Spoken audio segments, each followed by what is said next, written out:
Bonjour, je vais vous présenter les méthodes annexes de brossage, c'est-à-dire qu'il y a le brossage avec la brosse à dents, manuelle ou électrique, qui doit être réalisé au minimum 2 fois par jour, matin et soir, le matin après le petit déjeuner et le soir avant de se coucher.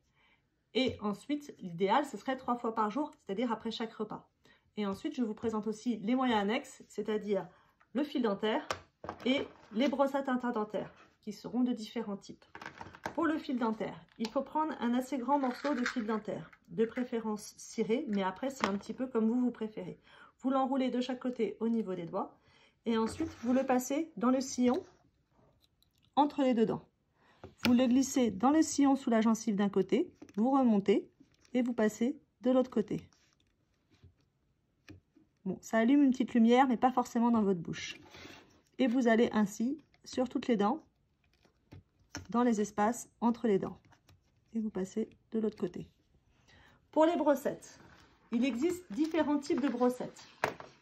Les brossettes vont être adaptées en fonction de l'espace que vous avez entre les dents. Il faut donc voir avec votre chirurgien dentiste ou voir avec votre pharmacien quel type de brossette au niveau du diamètre il faut choisir. Il existe des brossettes de ce type-là ou des systèmes où on peut mettre différentes tailles à l'intérieur. Et pour les espaces postérieurs, où on peut greffer les petites brossettes sur ces manches-là pour pouvoir accéder plus facilement à l'intérieur, en postérieur. Et l'idéal est de précourber la petite brossette. Le principe de la brossette, c'est d'aller nettoyer sur cette face qui est au niveau des espaces interdentaires, où la brosse à dents ne peut pas accéder.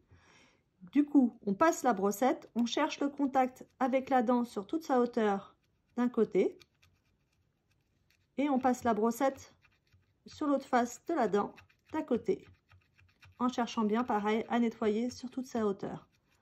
Et on continue, ainsi de suite. Pour les espaces postérieurs, on peut donc utiliser ce petit manche-coudé pour pouvoir passer plus facilement.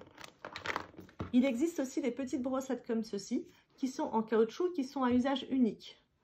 On peut les couder et pareil, sur le même principe, les passer dans les espaces interdentaires. Demandez conseil à votre pharmacien ou à votre dentiste pour savoir quel type de brossette est le plus adapté pour vous. Si la gencive saigne, c'est souvent signe d'inflammation. Ça veut dire qu'il faut encore plus passer les brossettes parce qu'il y a des bactéries qui créent cette inflammation. Voilà.